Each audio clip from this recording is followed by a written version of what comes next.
All right.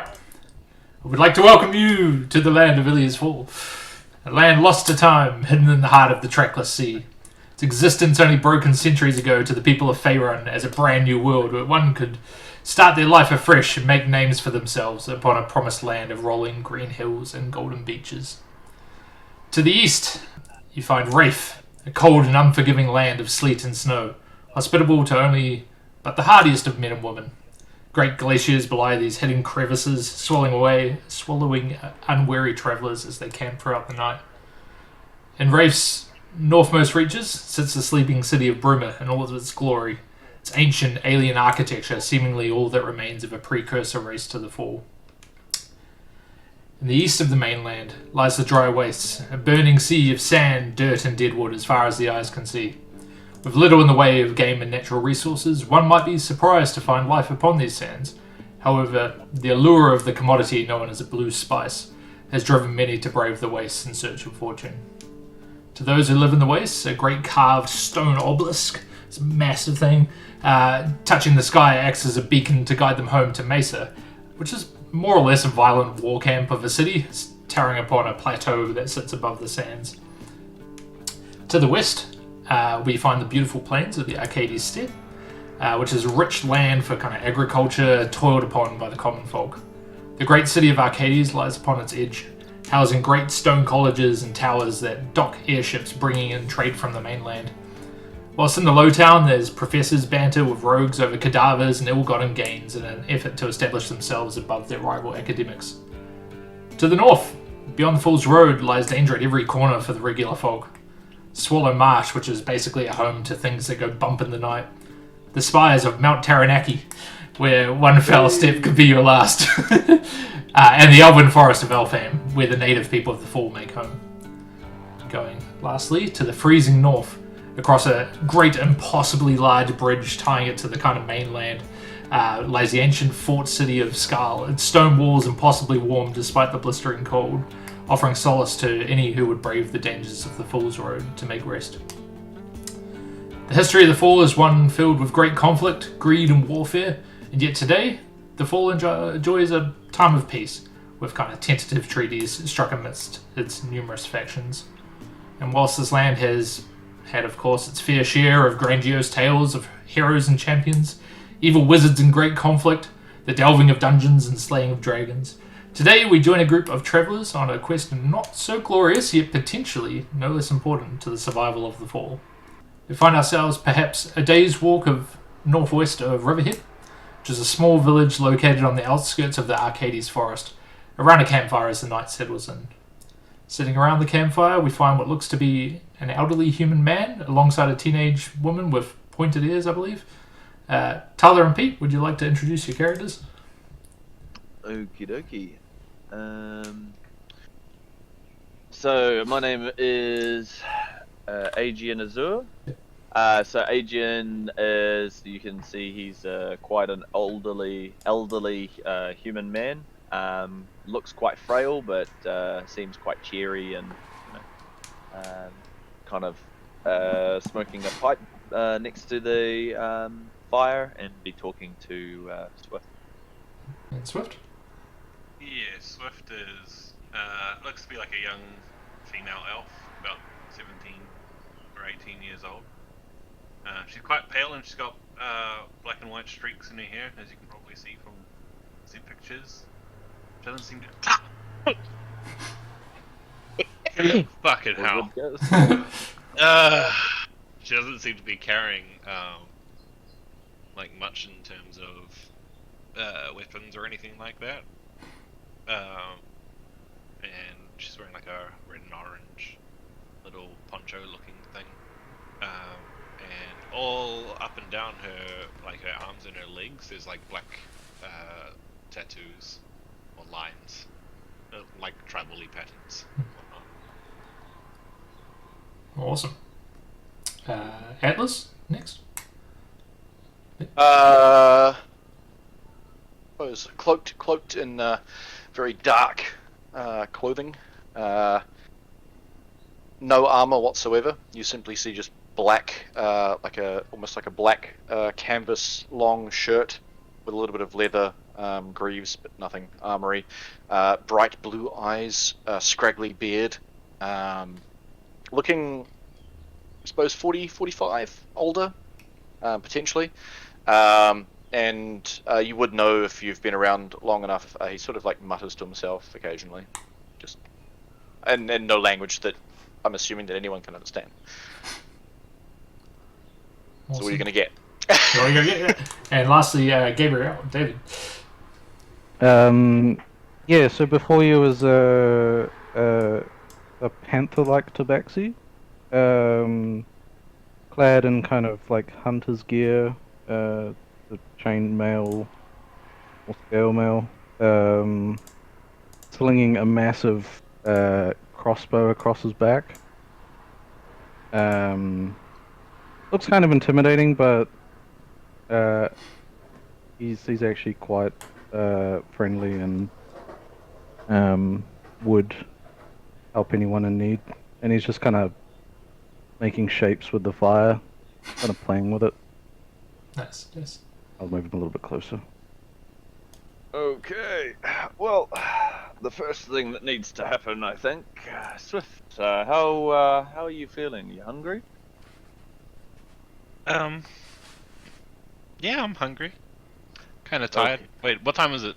Yeah, this is probably about 10 o'clock, roughly, at night, 10 p.m. Yeah, I'm hungry. Kind of tired. Wouldn't mind getting some sleep. Okie dokie. And you'll see, you guys will see Adrian kind of stand up, kind of crink his back, and start casting a ritual. Shouldn't be more than a few minutes, and we shall have something ready on the fire. Alright, and Adrian will kind of give his servant a couple of commands, and you'll start seeing, rations and things start pulling themselves up, things getting cut, a couple of tomatoes, or some things that are foraged from the woods. Like that scene from the Weasley house. Basically, that's exactly what I was thinking. Floating around and Yeah, chopping yeah. themselves up and stuff. Everything's just running around, chopping itself. That's wicked. Well, I hope you don't mind a tomato-based Swift. We don't have much meat tonight, but I'm sure my servant will cook us up a mighty vegetarian meal. What servant? This Let's look. just say my little servant. As you see, all of the things all moving around, and the pots and the pans and the knives being used. For anyone who's not familiar with wizardry, this is probably quite a sight to see. Again, like you say, just bits of fruit and veggies and being chopped up mid-air and such like that. It's pretty crazy stuff.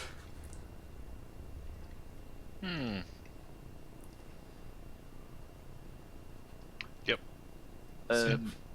Gabriel, Atlas, how are you feeling? Did you there won't be much to go around, but I can spare a few bites. This one can happily give you jerky.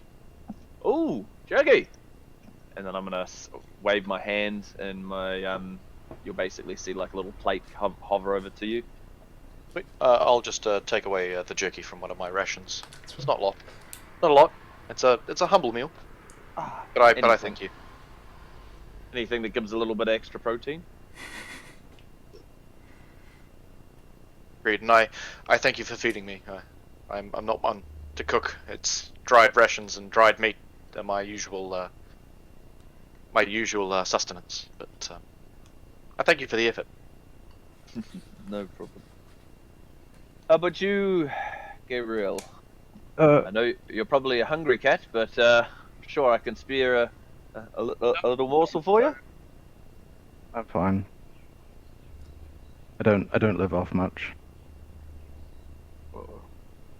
Oh, good. Oh, good. So anyway, come join us by the campfire.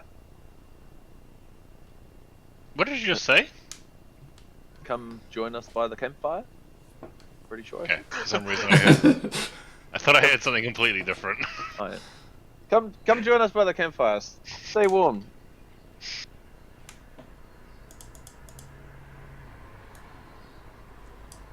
I'm just gonna mutter a little bit of whatnot and how's it under my breath. I'm just gonna communicate in some unknown language. It almost seems that I am not used to heat and bright lights, but I'll make my approach. Yeah, I think Swift is probably gonna look over at the Catman, a bit quizzically, and say, so where exactly are you from? I've never seen something like you before. I hail from the town of Elfhaven, where my kin grew up and hunt and thrive. I left to hunt bigger game. Hunter, eh? And you'll have seen that Adrian gets a book out of his backpack, and he's kind of intrigued, and he's writing down notes. I hope you guys don't mind me documenting you a little bit. I'm very interested in the people I meet along my way. You would do well to go to Elfhaven and speak with the great families there. That Yeah? hunting is a generational thing. My father and my father's father and his father's father's father, all great hunters. So tell me, your people, do they, seeing that a lot of predators in nature, they have they're based around a single alpha. You said you have families. Is it more of a kind of democratic? Do you rule each other, or the houses that rule? How does that work with your people? Hang on 1 second. Reading. And I'm scrolling. David, away like, on my why are notes. you guys throwing this all on me? Actually, yeah, DM, could I? Yeah, of course. So traditionally, I will say, and in the tabaxi of the fall, your villages are usually run. It's kind of you have like a chieftain who's usually what you would consider, I guess, the alpha. It's the most usually the most fit or strongest or the best at hunting when it comes down to it. But they are usually more or less side by side with a village shaman, which is quite often like a a wise lady. It doesn't have to be a lady; it could be a guy, and vice versa, and such like that. But it's usually a wise person who definitely got years and helps advise the leader about best way for the clan to operate and such. But for the most part, it's not necessarily like a violent culture in between. It works really well. It's just that you do have one kind of dominant leader for the most part of the families. of the families. Cool. Yeah. And what You're about from Elfhaven? Yeah, a great forest to the north. We live alongside the elves there. I'll just get Ben. You can roll me a history check just in the meantime. Oh, I can do that.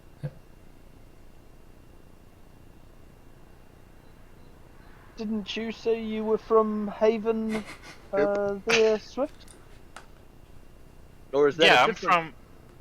from. Well, it wasn't called Elfhaven. I don't know where Elfhaven is. It's not a forest either. It's like a small Oh. town. Oh, okay. It's also not to the north. Haven's to the south. Oh. Well, I suppose it's probably like my kingdom, where names are used in commonplace around the kingdoms. Haven, as he writes down in his book, Elfhaven. And what about you, Atlas? I take it that Gabriel's here for the hunt, but how did you get roped up into tracking down these beasts? Actually, I go where I am called, and I am called through the hunger in my stomach and a warm roof over my head. Unfortunately, I have a quest that I have been undertaking for a number of years now in order to find some people, and it is yet to bear fruit. Oh, you've finding people, are you? Yes, Well- that's why that book is actually quite. I feel like you could be the answer to everything. I can't believe I haven't seen this book before. You say that you record people, you look for people, or Yes, I'm kind of new to the lands. I've only been here for several moons, and so I don't know if I've run into many people that you would know. But yes, off the Or top of your head, would you have recalled anyone from the town of Reykjavik in your book? It's really no, loud. I don't believe I've been to that town or city yet. To be honest, I've stayed mostly around Arcades because I was led to believe that this is where premier knowledge is known and taught in this land. So I've kind of used this as my starting off point as I venture through this country. And unfortunately, you will never visit the town of Reykjavik, for it no longer exists. I am more simply asking if anyone that you've written in your book would claim to be from there. Do that today. Unfortunately not, my friend. David, what are you watching? That's fine. No? I swear I'm hearing like hentai coming from your side. Hentai. It's probably his missus Hey, in the Ellie, background. can you turn off the hentai, please? No, it's coming from. I'm pretty sure it's coming from David. no, it's Just just gonna do- Weird. What about yourself? Myself? Is it Aegon? Oh. Aegon? Adrian? Aegean. Aegean. But I answer to many things. It's like aging, but slightly Aging. different. Pretty much. Aegon. I tell you, these old aching bones, they don't know how many moons I have left. In saying that, well, my backstory's quite a humbling story. I joined up with the scribes of my local city, my local kingdom, when I was very young, seeing that I had a talent for the word and talent for writing. And ever since, they've put me to work, taking records and learning about the sciences and the natures and the magics and the mysteries of the world. And I, it's a long story, but I ended up serving under quite a prestigious acolyte who was almost like a father to me. And well, I won't go into the whole deep story of it, but basically, one of the last things he told me is, look, he really regretted not getting out and finding the mysteries himself. So I thought before I breathe my last, I would like some adventure, and I know that these lands are very, very young, so yeah, I'm sure there's lots of mysteries and amazing things to find out in these lands. I'm gonna show him to Haven. Yes. I met Swift here the other day. It was it was quite a scary meeting, actually. I was foraging for berries and nuts through the streams, and all of a sudden I came to a river, and there was all these wild animals dead, all laid all around. And so I thought, I went over to investigate, and there was poor Swift, unconscious in the middle of all these bodies. Oh, sorry, Swift. I shouldn't be telling other people's stories. But let's just say she's quite a special one to be able to survive that ordeal. I mean, you seem to know more than I do. I was literally just taking a drink and then fell asleep. Next thing I knew, I woke up and you were there, and there's all these dead bodies around me. It's quite a mystery. I haven't even been here that long, and there's already mysteries afoot. Sounds very concerning. So I thought, I mean, I was unharmed. He was unharmed. I think it was fine. But I figured an old man shouldn't be wandering the countryside alone, you know? So I'm gonna be his big, strong bodyguard. and it is quite a humbling feat to have. She's gonna like flex her really tiny arms. Adrian's gonna have a puff of his pipeweed. Oh, to have such a young and beautiful bodyguard. Blesses an old man's heart. Such a look of confusion on my face right now. Just like, I'd say that probably meal's almost ready to go. So anyone who wants to have a little feed, my servant's gonna pick up a little plate or a little bowl and pass it to you.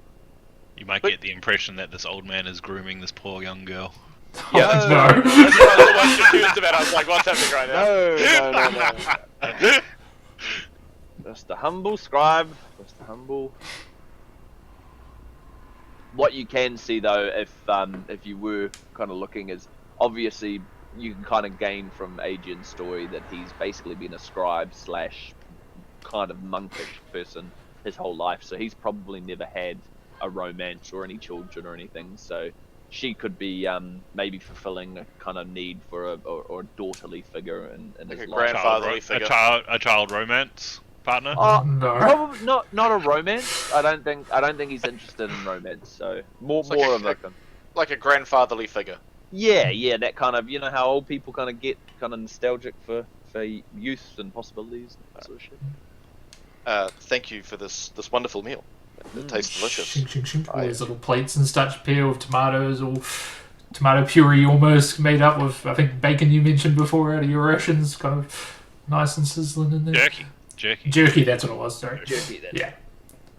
So, Gabriel, seeing that you and Atlas here are obviously probably far more experienced at hunting and tracking these sorts of beasts and animals, and what do you think? How do we track down this thing that's causing all these issues to the people of Riverhead? What was the information we were given again? From Van, I believe, the headsman. So I think it was. There's been something. Fucking hell. Swift breaks out into a coughing fit. There's been beasts encroaching on the village, and they've lost a hunter recently, right? And according to Adrian's notes, it says that it could be mistaken for a night stalker, but isn't a night stalker. Was the night stalker correct, Wade? They're called night beasts, but they sound like displacer beasts Displacer. in the description. Displacer. That's right. I have no knowledge of these beasts of displacement, as you say. Normally, when we start a hunt, we would try and track their where they would rest, or maybe even where they're hunting. Sounds like a good plan to me. So, what do you say? We know that they're northwest from where you are. northwest of from where we are. So we could always just start off tomorrow morning. Obviously, we'll need to take it quite slowly, seeing that I am quite an old man. If you don't mind me keeping. I do have a suggestion for your lack of physical attributes, and I do respect you. Elders are always respected in our village. Would one suggest that with Gabriel's skills of hunting, we may, if this is a beast we are trying to track, simply hang a bait and hide and entice the beast to come to us if there is such a beast? That does sound like a good plan. I feel. Do we know what these things hunt? Well, we If know they hunt humans, we could put one of us out there. Do you want to go? I mean, That people, could be not quite humans. People. That could be quite exciting. I'm sure an old dainty morsel like myself would seem quite appealing for one of those beasts. No, not you. Me. Oh, maybe we'll fight for it, eh, Swift? I think I know who would win. You wouldn't win in a fight with me, but okay. I know. I'm just teasing. I'm pretty strong. In Reykjavik, when we were to hunt the ice whales, we would chum the water. So I feel like... Ice whales? Yes, the ice whales. Giant creatures with furry flippers with... They look like polar bears, but they're like 3 times the size, and giant tusks like mammoths. He's gonna come over to you and pass you his book, and you're gonna see what you've said scribbled down on a little thing.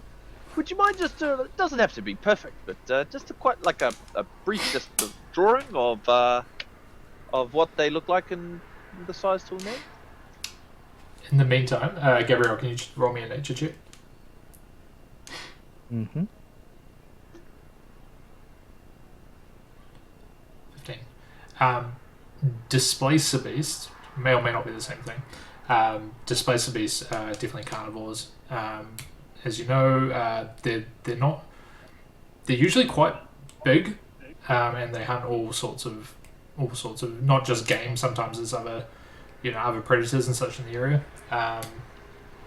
You will recall though that Van and at least the hunters you'd spoken to, when they mentioned they've seen them before, the size which they describe these night beasts are not. It doesn't really match up with what you would expect.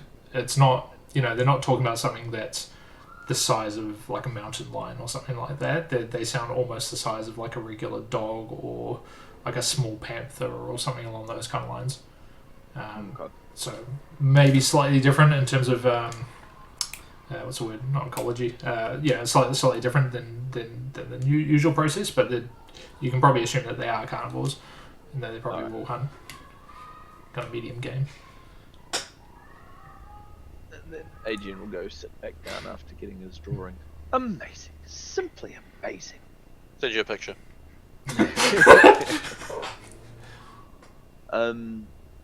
So what do you? I do like the idea of setting a trap. What do you say after after a good night's sleep, we find a small rabbit or small game to lay a trap? Unless someone has some bait that prepared. We would need to find a good place to place said trap. You can't just place a trap anywhere and hope to catch something. No, of course. But what I'm meaning is that we can make plans for tomorrow morning. We can scour the surrounding bush, and if we find a small animal, we can prepare it and then place it where we believe these beasts might. Feel like a deer or a larger animal, and we would have to travel a significant distance away from our campfire as the smell of fire and us. Good. Like, I wouldn't say human, but us. We do have a distinctive scent. Gabrielle should probably know all the ins and outs of this, but I suggest we approach from downwind, place the bait, and then hide downwind from the bait. Is that how it works, Gabrielle? I'm 50-50 on the hunty sort of thing. Well, hunters do have one way of what's the word I'm looking for? To disguise our scent. Would you like to know? Absolutely. It's a simple but effective trick. We cover ourselves in mud. Mud. What if you don't have much scent? Do you have to cover with too much mud? Some creatures are more perceptive to smell, so you can't tell just by how much smell you give off to certain creatures. Okie dokie. So, but I think we've all agreed though that setting a trap is probably the best, as in setting some bait is probably the best course of action rather than trying to find tracks and track them down. We still need to find out where what area they prefer. Oh, I suppose. Well, do we want to investigate northwest from here? Because that's the area that we've been told that they are. We could look out for tracks, and I think I'm getting pretty good at looking out for odd things in the nature. And we could find the missing hunter's body. I'm sure his family would like to know what happened to him. All right. Well, I suppose you're the hunter, Gabriel. Let's follow your lead. He